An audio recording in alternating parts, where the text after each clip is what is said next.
Halo, apa kabar? Assalamualaikum warahmatullahi wabarakatuh. Senang sekali kembali berjumpa dalam program Off the Record, membaca berita di balik berita. Masih terus bersama kami, saya Hersu Benarif. Dan saya Agi Beta, senang sekali menjumpai Anda kembali. Anda tentunya sebagian di antara Anda sudah melihat persidangan di Mahkamah Konstitusi ya Mas Hersu. Yes, Pasti ini seru. ya seru-seru banget ya karena hari ini yang ditampilkan itu adalah saksi ahli dan saksi fakta begitu ya dari pihak terkait. Hmm. Pihak terkait ini dalam hal ini berarti paslon 02 ya, Prabowo Gibran dan Jokowi. Nah, itu saya kira kan gitu sebenarnya, tapi justru lebih fokusnya sebenarnya kalau kita amati persidangannya ke Jokowinya ya Mbak ya, bukan paslon 02-nya kan gitu ya Mbak Agi ya.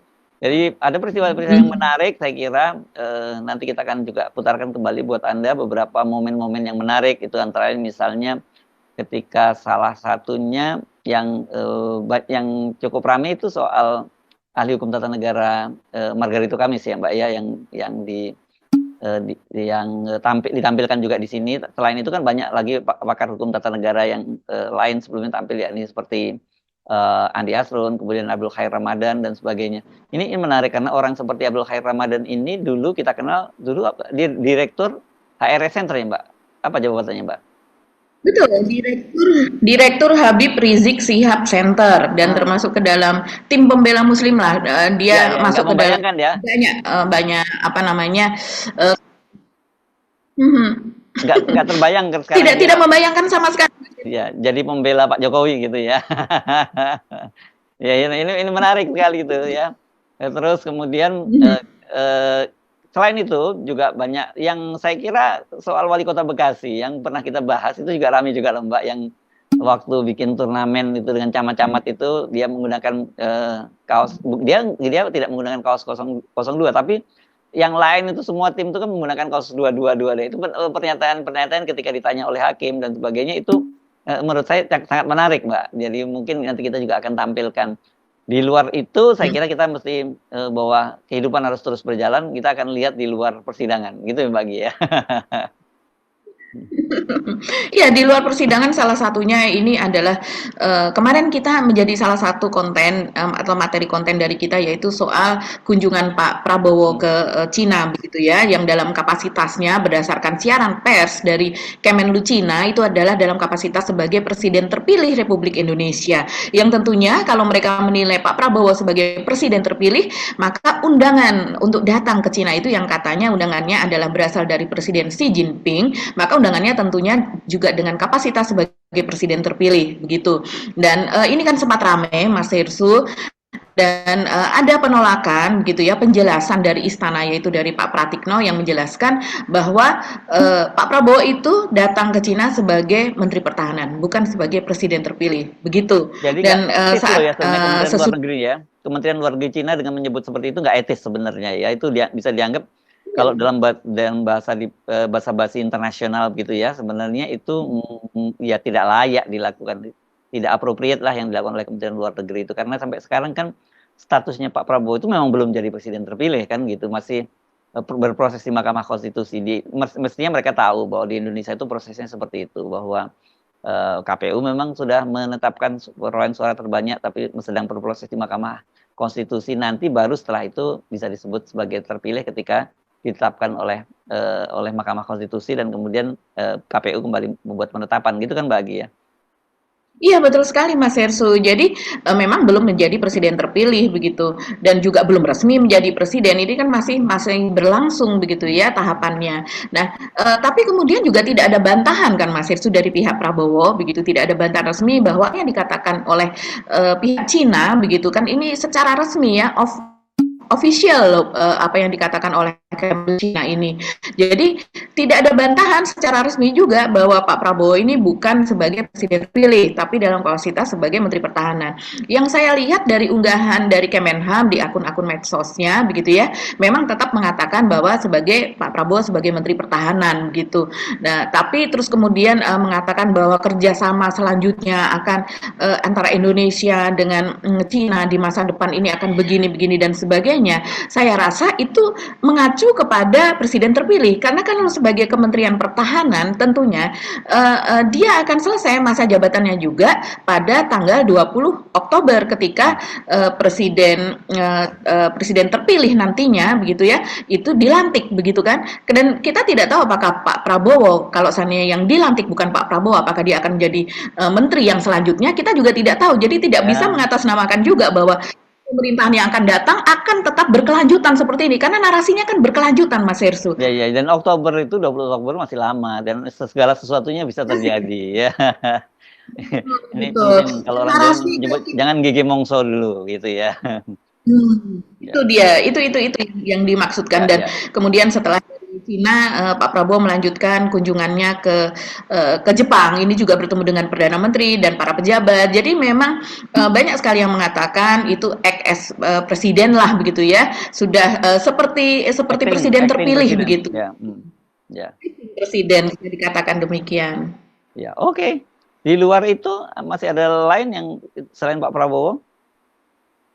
Ya, kalau yang viral-viral nih Mas Ersu, pemirsa Off the Record nih seneng apa sih yang viral hari ini? Ini salah satu yang viral itu adalah apa yang terjadi antara BEM UI dengan TNI nih Mas Ah, Ersu. Jadi kenapa tuh? sebenarnya ini lumayan rame begitu ya. Jadi sebetulnya kalau saya lihat di akun Instagram BEM UI, mereka mengunggah ini soal kritik begitu ya. Ini kritik dari mahasiswa yang tentang pelaksanaan HAM di Papua begitu. Yang terus kemudian ini menjadi viral, tapi sebetulnya unggahan itu sudah tanggal 26 Maret yang lalu begitu. Tapi karena ada jawaban dari anggota TNI, disinyalir ya, diduga anggota TNI begitu, karena saya juga tidak tahu identitas aslinya. Dan begitu juga apa namanya media begitu, tapi apa yang dikatakan seolah dia memang acting juga, ini acting sebagai anggota TNI. Dan kemudian dia mengcounter apa yang dikatakan oleh BEM UI tersebut, Mas Hersu. Jadi BEM UI kan menulis TNI aniaya sipil, hentikan pelanggaran HAM di Papua, dan dengan beberapa poster begitu. Dan kemudian ini salah satunya dia menulis di akun TikTok yang kemudian ini diunggah lagi, ada di X begitu, dan juga ada di Instagram. Salah satunya mengatakan seperti ini. Buat kau abang-abang UI si paling nasionalisme, ditunggu KKN-nya di distrik Okbab.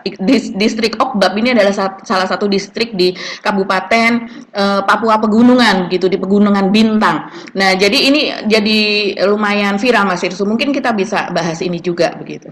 Oke. Ditantang KKN ya mahasiswanya ya. Ya nggak mungkin lah KKN di daerah yang itu memang itu wilayah tentara. Oke. Dan kalau seandainya kakak pun di sana, bagaimana para TNI akan dapat menjaga keselamatan dari mahasiswa yang disuruh KKN di sana, begitu kan? Ya, ya, oke. Kita mulai dari mana nih, Mbak Agi? Mungkin mulai dari Mahkamah Konstitusi saja nih, Mas Ersu. Seru Hmm. nih. Ya, ya, oke, oke. Kita mulainya. Saya kira soal soal tampilan para pakar hukum itu ya, karena sampai sore ini ketika kita rekaman yang saya kira banyak ditunggu itu juga soal tampilnya beberapa orang Jokower gitu ya, loyalisnya Pak Jokowi yang dari berbagai lembaga survei itu ya, seperti Kodari, Hasan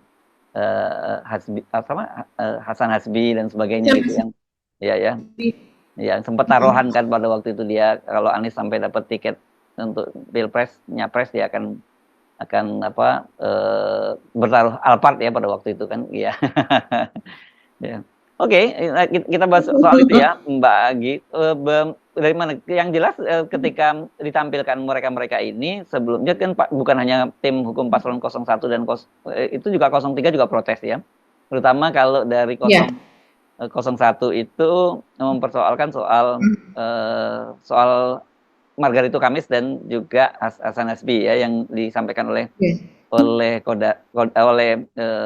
Refli Harun bahwa dia ini bagian dari tim 02 begitu ya. Memang mereka kelihatannya tidak resmi menjadi tim kampanye nasionalnya Prabowo Gibran ya, tetapi mereka memang jelas teridentifikasi pendukung kan dalam beberapa program-program talkshow mereka tampil sebagai pembela 002. Sementara yang 01 itu juga mempersoalkan hadirnya mantan wakil menteri wakil Edi Hiarich gitu ya, yang disebut oleh Bambang Wijayanto itu dia bakal terkena kasus baru di KPK begitu, dan kemudian akhirnya karena tetap jadi saksi, terus kemudian Bambang Wijayanto walk out, kan itu juga cukup menarik kan gitu kita bahas terus.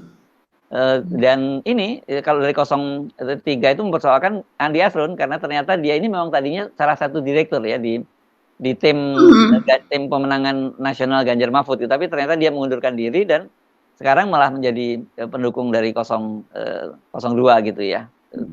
Itu ya Mbak Agi ya. Ini menarik loh kita bahas. Iya. Selain itu lagi soalan ya Pak Todung Mulya Lubis misalnya mempersoalkan Kodari ya, yang disebut bahwa mereka ini Kodari ini kan memang yang mengusulkan 3 periode, kemudian nggak lama Prabowo Jokowi dan sebagainya ya Mbak Agi, dan gerakan satu putaran, bahkan dia kalau nggak salah menyebut dirinya ketua gerakan 1 putaran ya Mbak Agi. Jadi dari seperti ini kalau disebut sebagai saksi ahli ya mereka nggak bisa sebagai saksi ahli karena mereka tidak berpihak kan gitu. Iya, ini memang seru sekali Mas Hersu. Saya juga agak terkejut juga dengan para saksi ahli yang dihadirkan ini ketika disebutkan nama-namanya begitu, karena memang betul untuk Andi Asrun, Profesor Andi Muhammad Asrun itu dulu dia juga teman kita, dia wartawan juga dulu Mas Hersu kalau masih ingat pada tahun 90-an, tahun 2000-an begitu dia masih menjadi wartawan koresponden begitu ya.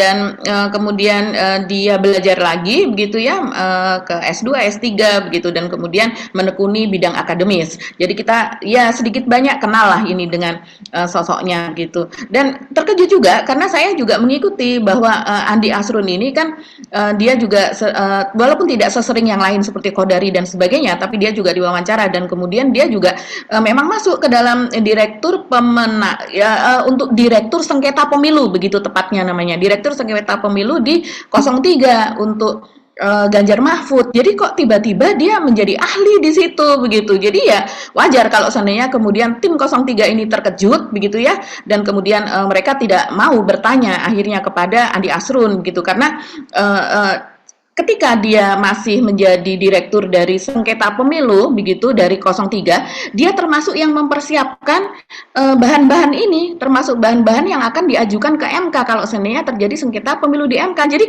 sangat-sangat wajar kalau seandainya 03 itu galau begitu ya, tidak hanya galau, pasti kecewa begitu terhadap integritas yang bersangkutan juga, karena dia pasti tahu dapurnya 03 begitu kan Mas Hersu, yang bagaimana dia berbagai bukti dan sebagainya, rencananya, taktiknya, strategi dan sebagainya pasti dibahas di situ, dan dia menjadi petinggi di situ karena seorang profesor.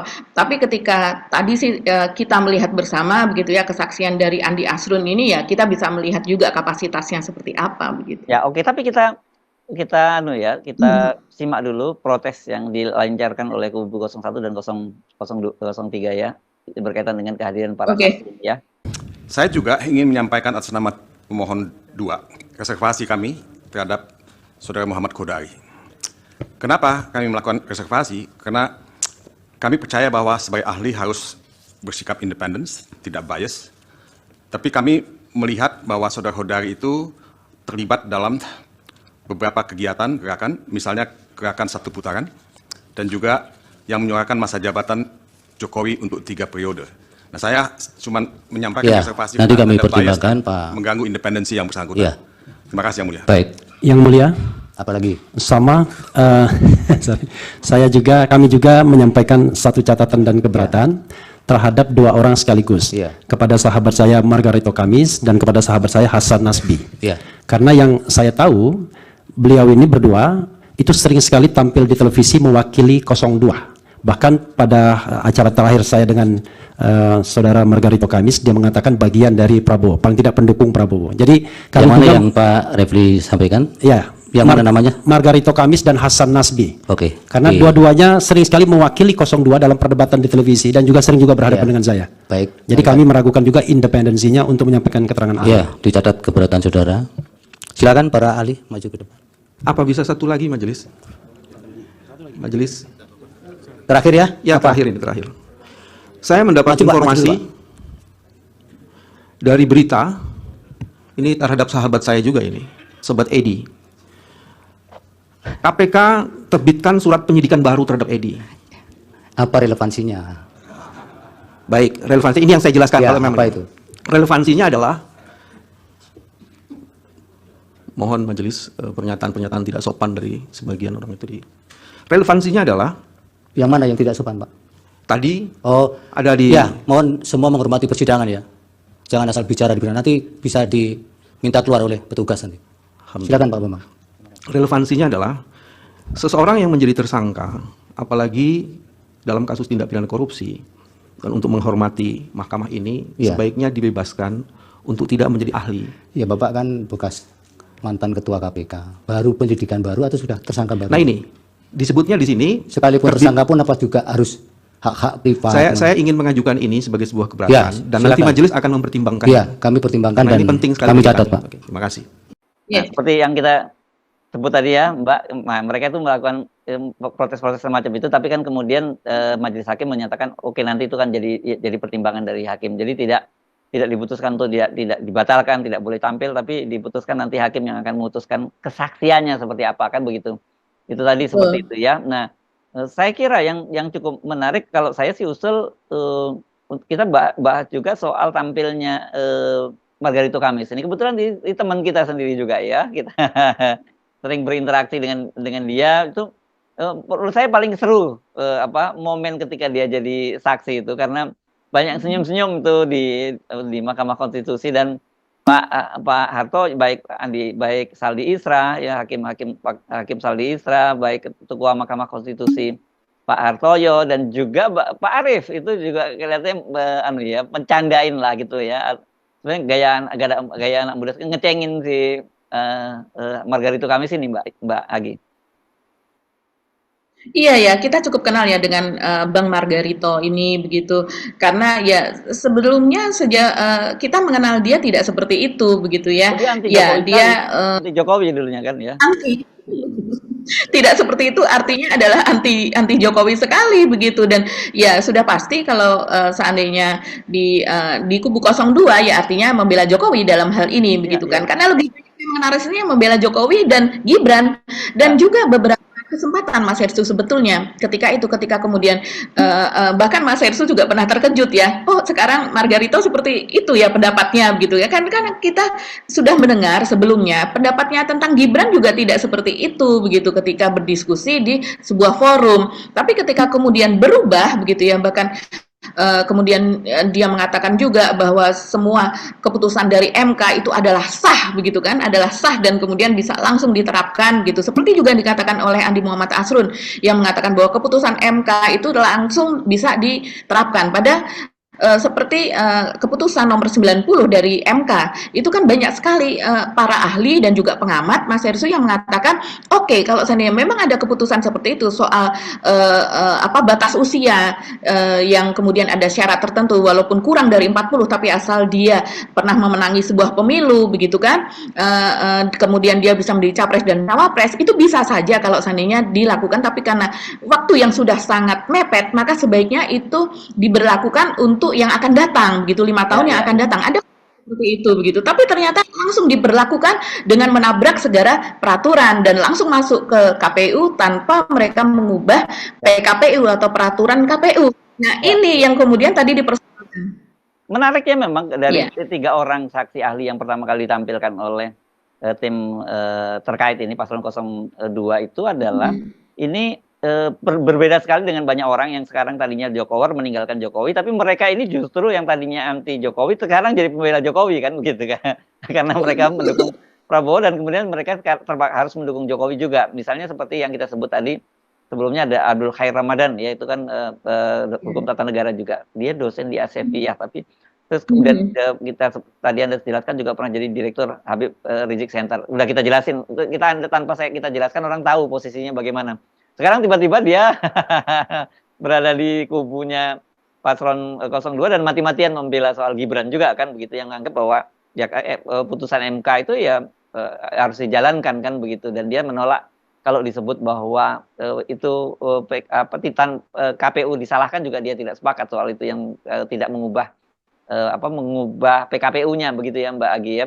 Jadi memang 3 orang, tapi kalau Andi Asrun saya nggak punya catatan soal apakah dia sangat anti Jokowi, tapi yang jelas dia bukan pendukung Jokowi. Saya nggak tahu Mbak Agi kalau sebelumnya bagaimana Andi Asrun. Iya, kalau Andi Asrun ini tidak yang dia kemudian seperti yang lain sangat keras kepada Jokowi, tidak Mas. Betul. Tapi dia mungkin pendukung Ganjar ya, atau lebih dekat kepada pendukung PDIP begitu di awalnya karena ada di 03 begitu. Nah, yang menarik seperti yang disebutkan tadi Abdul Khoir ini ahli ini juga pada tahun 2019 yang lalu dia menjadi caleg dari PBB begitu. Jadi ini memang orang yang dekat dengan Pak Yusril ya. Dan Jadi gerbongnya Bang Yusril ya. Oke, tapi saya usul yang kita simak. Ya, kita simak dulu yang Margarito Kamis ini kan palingan karena banyak yang senyum-senyum ini ketika menyaksikan dia memberikan kesaksian tadi ya. Makasih Pak Ketua. Pak Margarito? Halo? Jangan terlalu serius dengan catatan itu. Saya senang ya tadi Pak Margarito mulai dengan statement Prof. Yusril guru saya. Satu, nanti akan saya sambungkan. Yang kedua, sebetulnya kemarin ketika kita sudah melihat list nama yang diberikan oleh kuasa hukum pihak terkait, ada nama Pak Margarito, kita bilang semuanya seragam. Wah ini hari Kamis besok nih pasti akan jauh lebih cemerlang pendapatnya Pak Margarito. Karena biasa jadi ahli di sini kalau hari Kamis itu kelihatan begitu. Tapi kalau hari-hari lain tuh nggak secemerlang yang hari Kamis itu. Karena ini kesesuaian nama dengan hari saja itu Pak Margarito. Saya masih ingat sebagai seorang murid Profesor Yusril, mungkin Pak Margarito belum mengambil semua ilmu beliau menurut saya. Nah ini. Saya masih ingat perdebatan-perdebatan Profesor Yusril dengan almarhum Profesor Harun Ar-Rasyid tahun 2000, 2001, 2002 berkait dengan TAP MPR.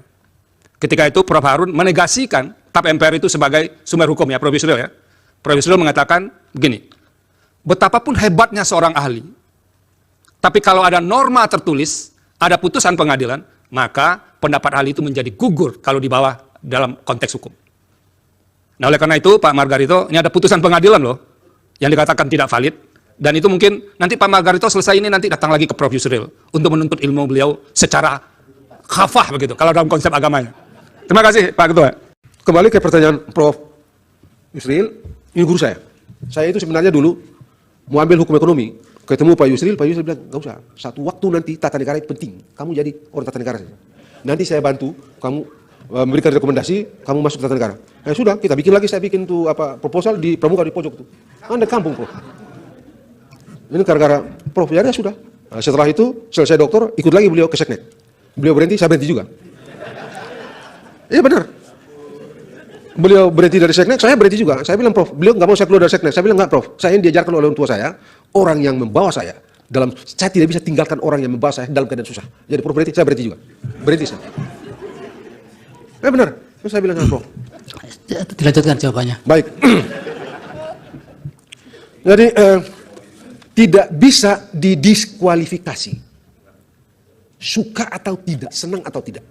Saya selalu mengatakan, hukum tidak ada urusan dengan suka dan tidak suka. Hukum memaksa kita untuk objektif. Hukum mengharuskan kita untuk objektif. Sebab kalau suka dan tidak suka, rusak. Ya sudah waktunya Pak Margarito sudah mau habis. Yang tidak konsisten tadi dijawab. Yang tidak konsisten. Tadi Prof. Sadi sudah jawab. Pak Arsul, Pak Henry. Iya, Pak Sadi. Oh iya. Silakan jawab. Saya mulai dulu dari Prof. Sadi. Apakah dengan pendapat saya itu Mahkamah berubah? Mahkamah berubah. Apakah dengan pendapat saya itu Mahkamah berubah? Tidak kan? Apakah dengan pendapat saya itu norma berubah? Tidak. Saya mesti berpendapat. Dan karena itu saya ikuti. Karena tidak pernah berubah telepon, ya seperti ini sikap saya. Tidak berubah. Saya kan di perdebatan mengenai putusan MK 90 itu, saya bilang 1000 sarjana hukum mengatakan putusan itu tidak sah. Sah itu putusan. Putusan itu bisa dikoreksi dengan putusan. Tidak ada dengan cara lain. Jadi begitu Prof. Sadi. Kemudian abang saya, Pak Henry, hormat. Yang terakhir itu 1000% bohong. Salah itu. Itu orang bolak-balik itu. Tidak. Yang saya bilang pilkada 2024 lebih buruk itu 1000% bohong. Orang ngarang-ngarang itu. Kalau Pak Henry sangkal itu, maju ke depan, kita berdua ambil aturan sumpah. Siapa yang bohong, mati dia.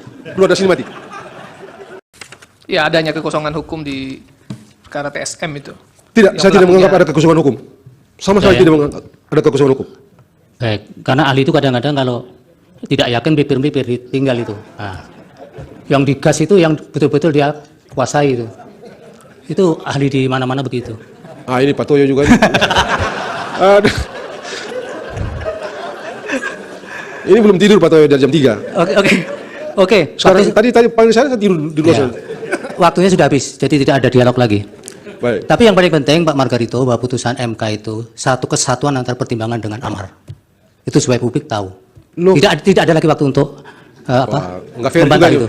Silakan, waktu sudah habis. Terima kasih Pak Margarito. Mudah-mudahan keterangannya bermanfaat untuk pengambilan putusan ini. Amin, amin. Makasih Sebelum banyak. Pak Margarito meninggalkan tempat, saya izin Pak Ketua, saya mengatakan dua patah kata. Pak Margarito, terima kasih atas nasihatnya kepada Mahkamah supaya Mahkamah Konstitusi top. Terima kasih banyak. Assalamualaikum warahmatullahi wabarakatuh. Waalaikumsalam. Nah, di luar soal itu, yang saya kira juga cukup menarik, ini kan kita pernah juga membahas pada waktu itu soal pejabat wali kota Bekasi, Mbak Agi ya. Pejabat wali kota Bekasi itu kan waktu itu bikin turnamen gitu di antara para kepala daerah, camat ya, kecamat dan sebagainya gitu, dan semua waktu itu kan aneh kok semua menggunakan kaosnya nomor 2, tapi di dalam persidangan tadi dia membantah, enggak, saya pakai nomor 9. Tapi ketika ditanya itu soal nomor 2, penjelasannya itu yang nggak masuk akal. Itu buat hakim juga senyum-senyum tuh Mbak Agi. Iya ya, betul. Waktu itu kita pernah ini masukkan sebagai salah satu materi di off the record ya teman-teman. Jadi ketika itu ada kejadian itu, kalau tidak salah itu bulan Januari ya, dan itu menjadi viral sekali karena itu sedang di puncak kampanye Pilpres gitu. Dan kemudian itu sempat diadukan ke Bawaslu, tapi saya tidak tahu karena tidak ada beritanya lagi bagaimana. Dia nyatakan tidak dihukum. Dia nyatakan bahwa dia tidak bersalah, dan kemudian katanya laporan KASN ya, apa ya? KASN itu Komite Aparatur Sipil Negara ya, katanya dia tidak juga dinyatakan bersalah, katanya begitu sih. Tapi kita simak aja bagaimana kesaksian dia di Mahkamah Konstitusi. Saya ingin sampaikan terkait dengan peristiwa Jersey tadi.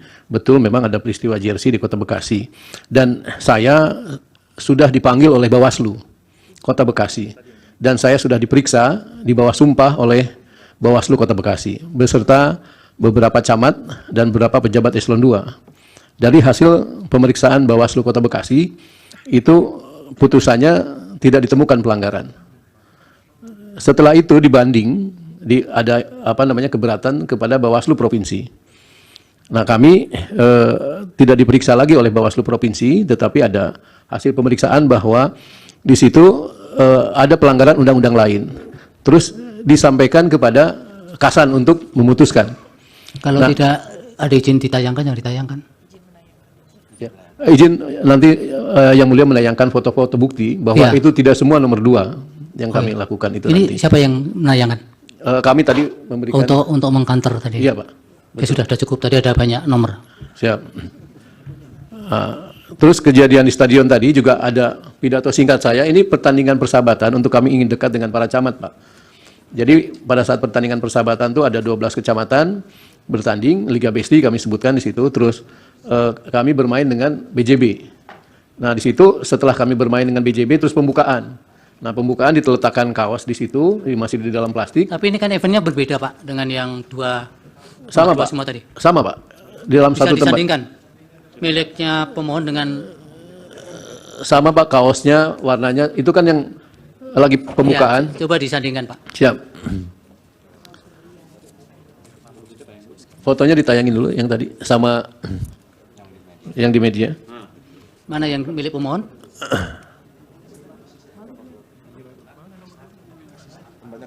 Nah ini.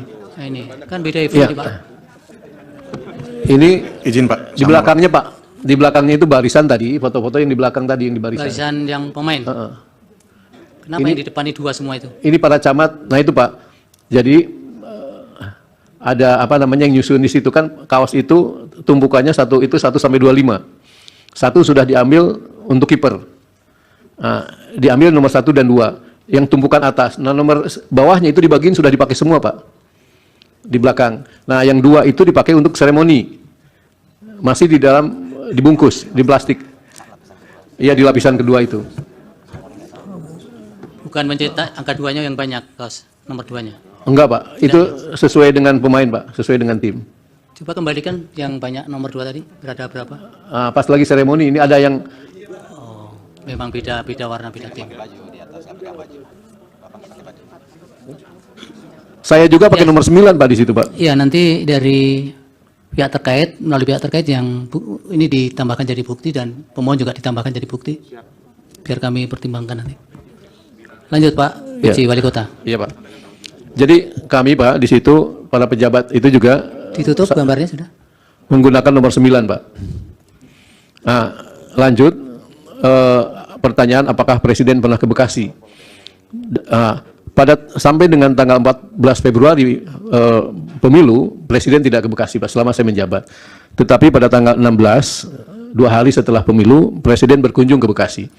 Iya, soal Bekasi tadi ya, jadi kita bisa melihat gitu bagaimana jawabannya. Memang ketika itu, ketika peristiwa itu kemudian menjadi viral, kan memang ada jawaban gitu, ada tangkisan lah penjelasan dari Wali Kota Bekasi, penjabat ini ya dia, dan dia mengatakan bahwa memang itu ada tumpukan. Ketika itu penjelasannya seperti itu, Mas Hersu. Memang ada tumpukan.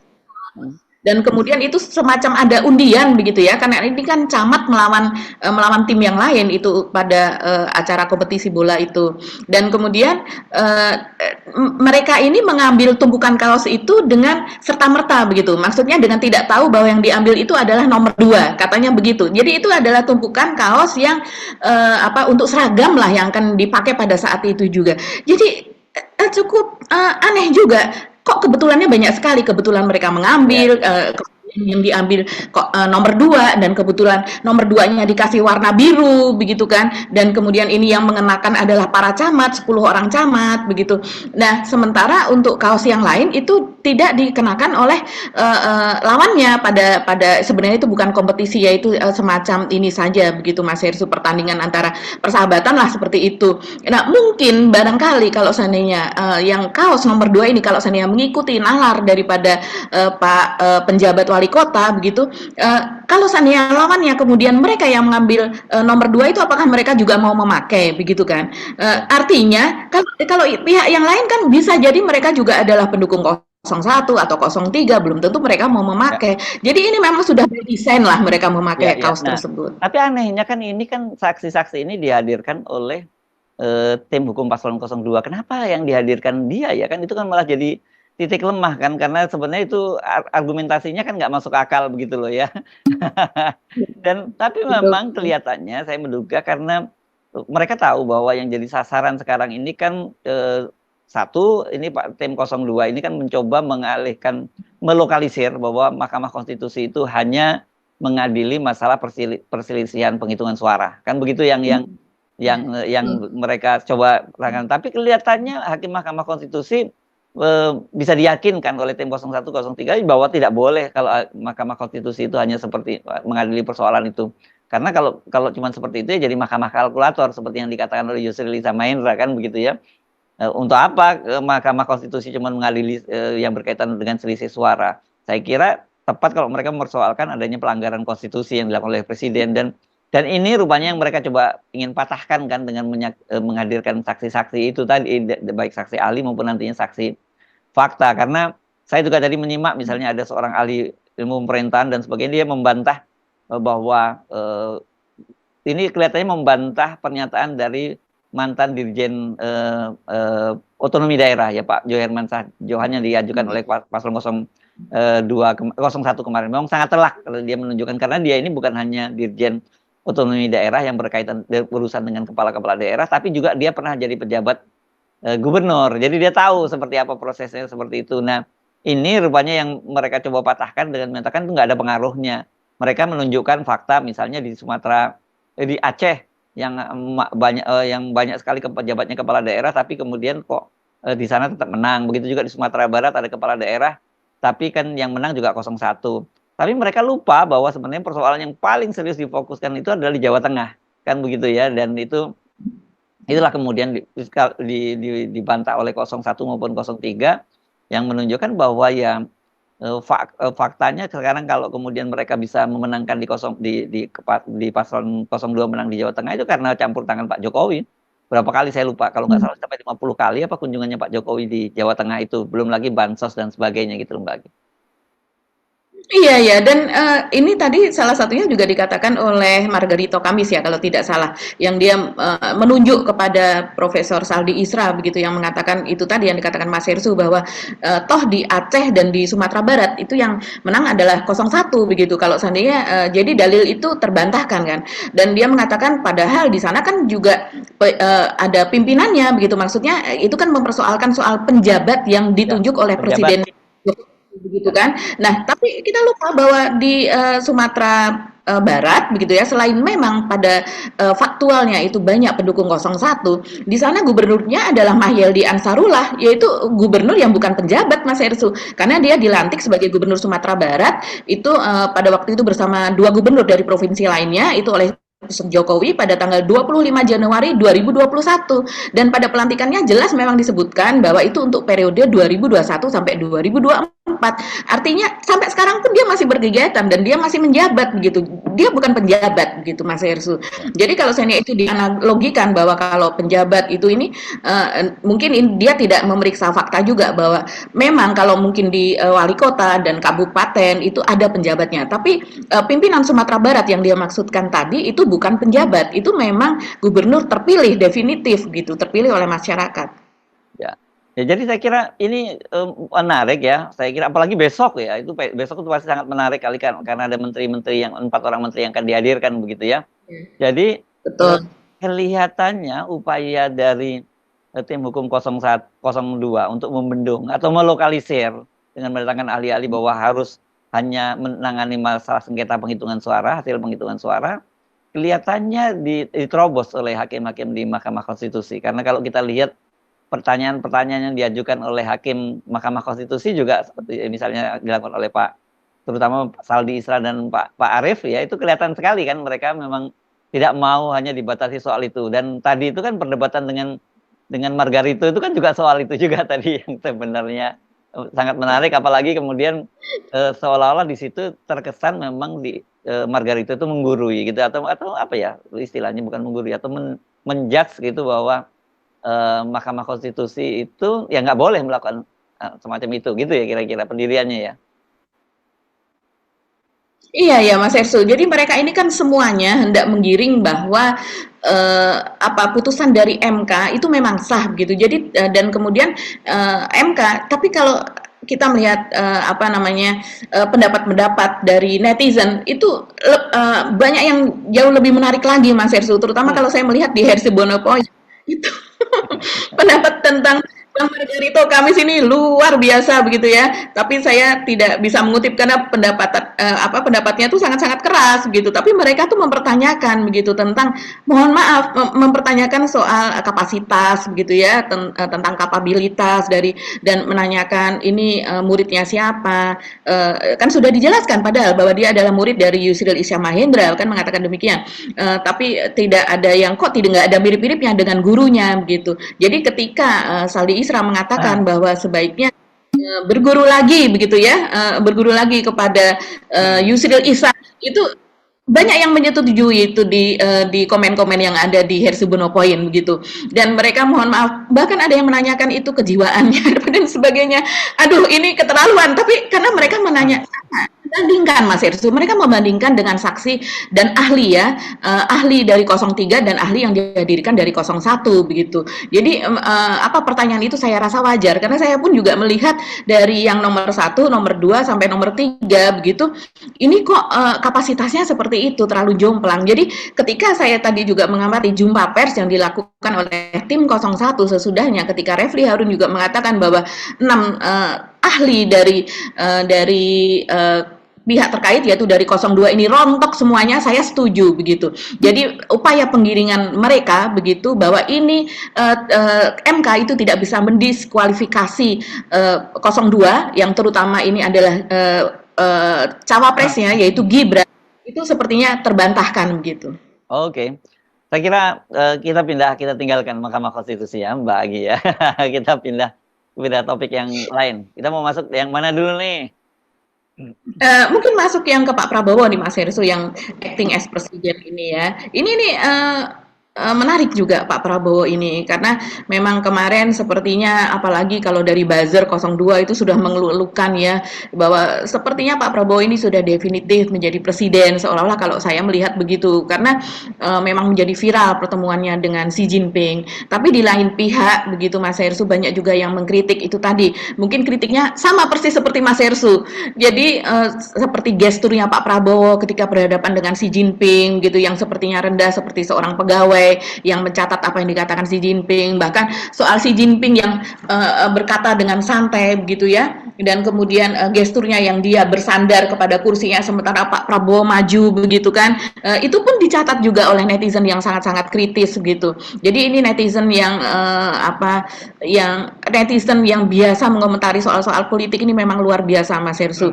Nah, kemudian apa yang dikatakan oleh Pak Pratikno, yang dikatakan oleh Istana ketika ditanya oleh media soal kunjungan Pak Prabowo ke Cina itu juga menjadi perhatian Mas Hersu. Itu menjadi diskusi yang lebih lanjut karena ternyata menurut Istana dia datang tidak sebagai presiden terpilih tapi sebagai menterinya Pak Jokowi begitu. Dalam arti ya dia masih pegawainya Pak Jokowi, bawahannya Pak Jokowi begitu.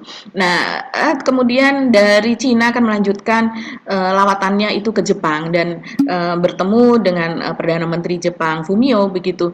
Dan di situ juga walaupun kalau dari Jepang itu tidak mengatakan bahwa dia sebagai presiden terpilih begitu, tapi pertemuannya dengan Perdana Menteri dan sejumlah pejabat Jepang itu juga menjadi sorotan bahwa seolah-olah itu menjadi sebuah lawatan begitu ya, lawatan yang memang berkesinambungan dalam kapasitasnya sebagai presiden terpilih. Itu Mas Hersu yang mencuat di ini.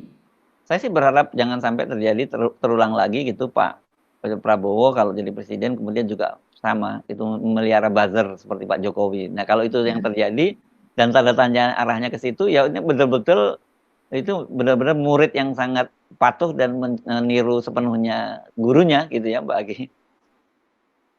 Iya ya, kalau apa yang dikatakan Pak Prabowo pada acara buka puasa bersama pekan lalu itu yang dia mengharapkan bahwa tim sesnya itu tidak bubar dan kemudian di dalam tim ses itu kan memang ada relawan-relawan banyak sekali, baik relawan asli dari Pak Prabowo maupun relawan yang dari Pak Jokowi dan kemudian diberikan kepada Pak Prabowo dan itu ada di seluruh Indonesia dan dia menginginkan bahwa itu malah menjadi paguyuban yang mereka tidak terpecah, mereka harus terus bersatu untuk mengawal pemerintahan. Itu apakah yang tidak ini bukannya masyarakat luas gitu ya. Jadi bahwa Pak Prabowo pernah mengatakan bahwa yang mendukung dirinya maupun yang tidak mendukung dirinya adalah rakyatnya gitu kan. Adalah dan itu dikatakan berkali-kali di tahun 2014, 2019, rasa juga sekarang pun sama.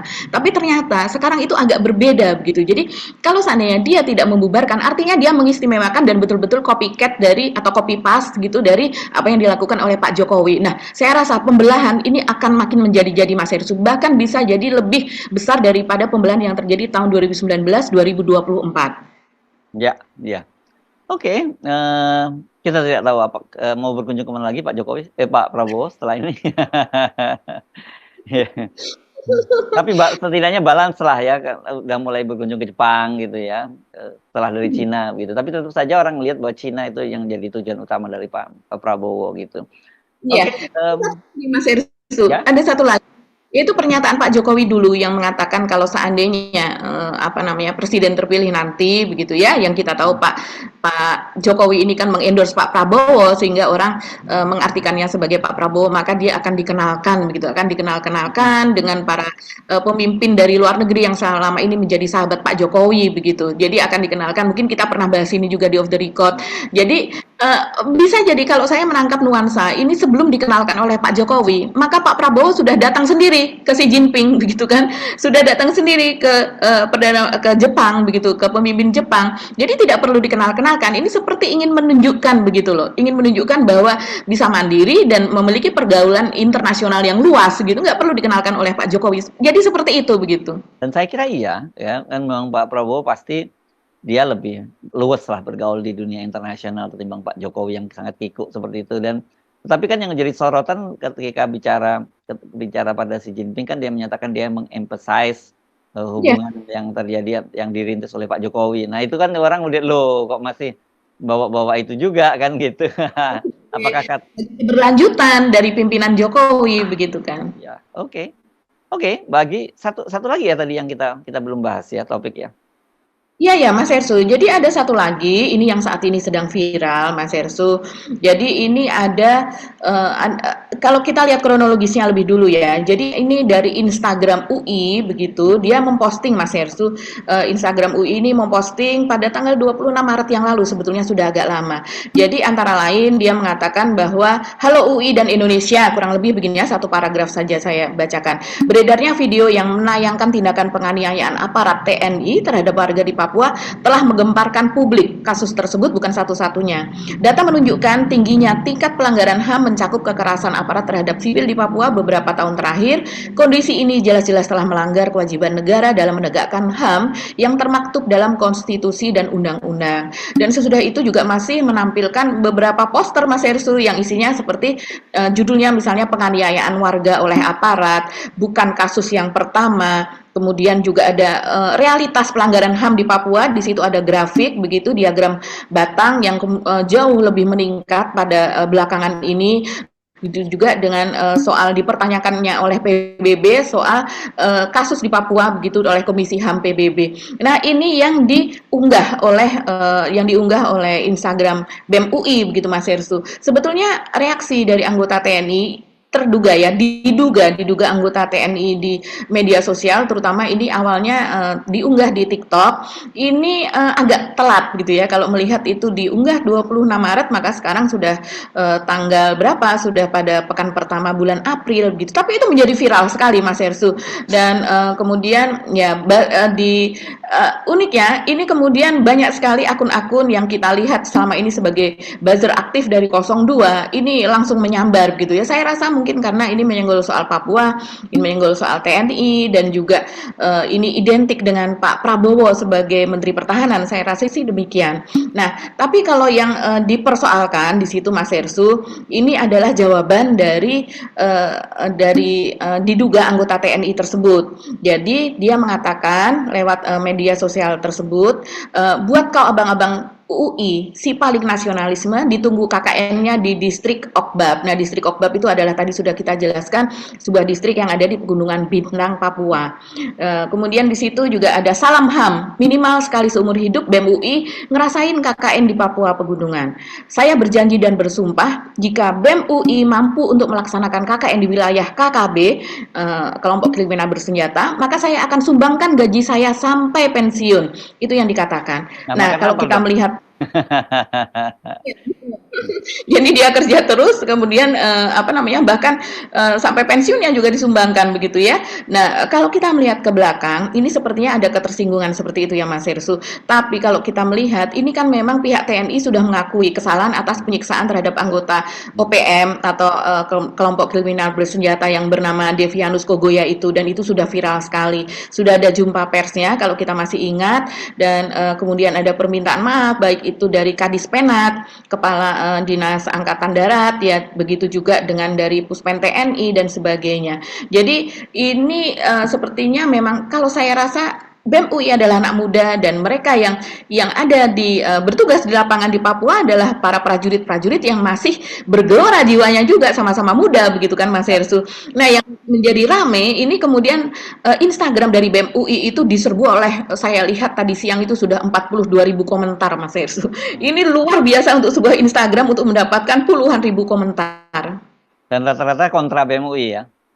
Iya, rata-rata kontra BEM UI begitu, karena memang selain mungkin banyak juga yang organik, banyak juga yang buzzer gitu, dan umumnya memang buzzer dari 02. Mereka menyayangkan apa yang dikatakan oleh BEM UI. Tapi di lain pihak ya, kalau saya melihat Mas Hersu, ini adalah sebuah kekritisan anak muda ya, sebuah kekritisan dari para mahasiswa. Justru semangat kritis ini yang seharusnya kalau kita sebagai orang tua yang harus dijaga. Nah, tinggal bagaimana aparat gitu, dalam hal ini TNI apa dan sebagainya, itu menjawab tidak dengan cara yang seperti ini gitu, walaupun ini mungkin tidak diketahui oleh atasan gitu ya. Ya, sama-sama anak muda.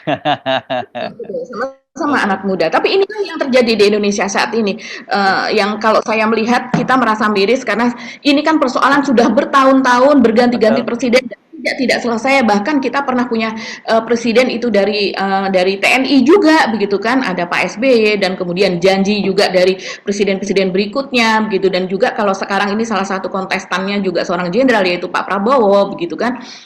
Jadi kapan persoalan Papua ini, apakah ini memang dipelihara begitu ya, ataukah ini ada yang pihak yang diuntungkan, kita tidak tahu, tapi kan pertanyaan itu yang ada di masyarakat yang seharusnya itu yang dijawab gitu.